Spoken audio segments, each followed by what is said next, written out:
नमस्कार. आज आपण एका खूप इंटरेस्टिंग विषयावर बोलणार आहोत.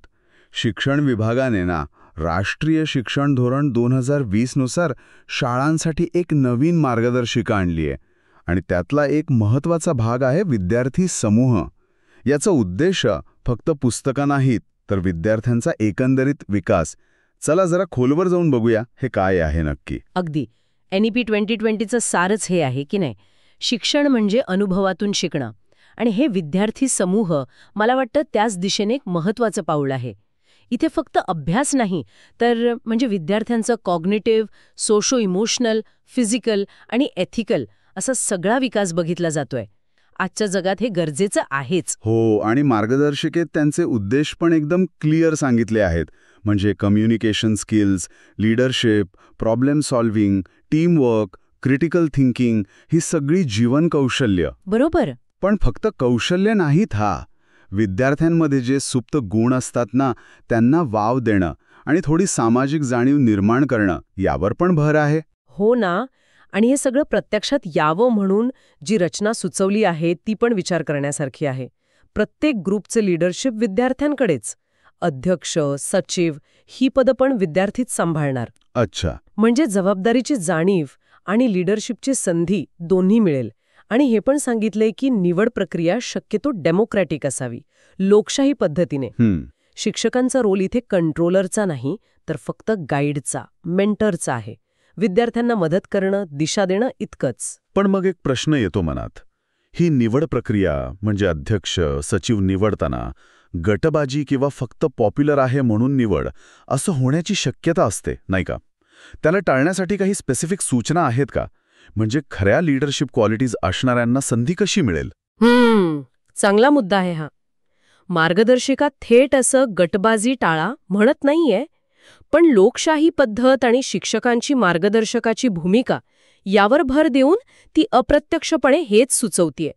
म्हणजे शिक्षकांनी फक्त निवडणूक घ्यायची नाहीये, तर विद्यार्थ्यांना समजावून सांगायचंय की लीडरशिप म्हणजे काय, जबाबदाऱ्या काय असतात. ओके. उमेदवारांना त्यांचं विजन मांडायला संधी देणं, निवडीचे निकष स्पष्ट ठेवणं हे अपेक्षित आहे.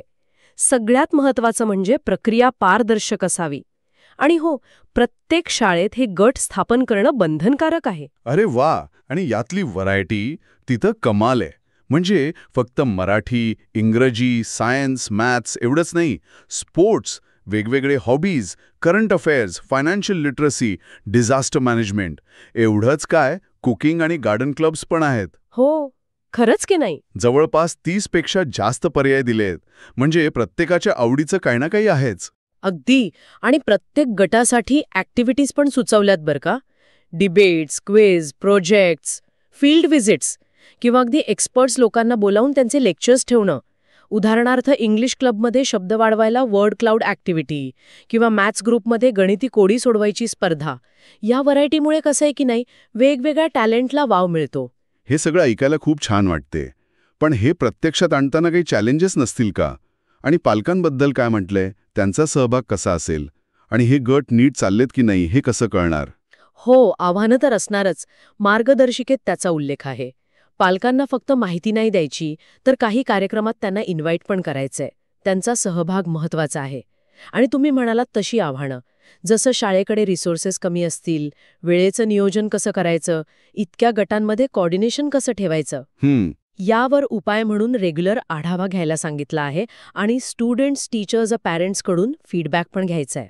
अच्छा, फीडबॅक महत्त्वाचा आहे. हो, म्हणजे अडचणी काय आहेत ते कळेल आणि सुधारणा करता येतील. कदाचित शाळा स्तरावर एक कोऑर्डिनेशन कमिटी पण नेमता येईल. म्हणजे फक्त गट स्थापन करून चालणार नाही, तर ते व्यवस्थित चालतायत की नाही हे सतत बघावं लागेल. एकंदरीत बघायला गेलं तर हे विद्यार्थी समूह म्हणजे कसं, पारंपरिक शिक्षणाच्या पलीकडे जाऊन विद्यार्थ्यांना अनुभवातून शिकण्याची संधी आहे. बरोबर. नवी स्किल्स शिकण्याची, स्वतःला ओळखण्याची संधी आहे. हो. आणि विचार करण्यासारखी गोष्ट ही आहे की जर हे गट खरंच व्यवस्थित चालले, सक्रिय झाले, विद्यार्थी त्यात मनापासून सहभागी झाले, शिक्षकांनी नीट मार्गदर्शन केलं, तर शाळेचं स्वरूपच बदलू शकतं. खरंय. शाळा फक्त परीक्षा आणि मार्कांपुरती नाही राहणार.